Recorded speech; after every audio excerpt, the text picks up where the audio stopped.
an enormous mirror came off a wall and hit the second vertebrae of my spine as I had my back to it, and shunted the top part of my spine forward. I collapsed on the floor, and I had been moving all the mirrors out of the room at the time. That was the last one. My back had been severely weakened as well, and that was the last straw. And actually I was paralyzed from the waist down for 2 days. I was taken to see a doctor who said that I needed a cage in my back.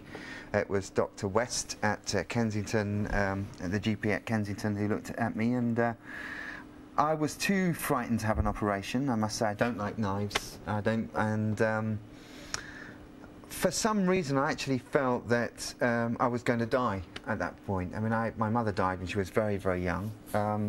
We never understood why. There's been a lot of grief in my family as well about certain aspects of the relationship between my mother and father at that time. And I actually felt that I was going to die. The pills that they were giving me were indomethacin, which were burning holes in my stomach. And I was walking on crutches. I was trying to get mobility. It wasn't happening. And Debbie was still praying away for me and taking all the abuse from me. Bless her. Really, I just bless that woman. And lo and behold, one evening I just felt the Lord's presence just telling me to shut up.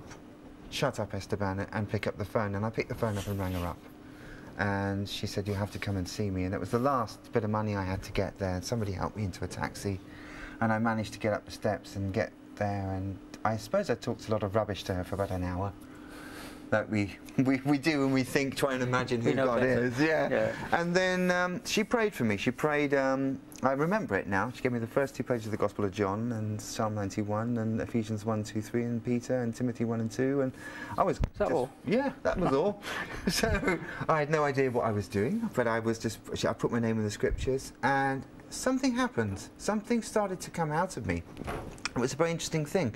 As she put her hand on my back, something very dark came straight out of me, and the Holy Spirit went in at the same time.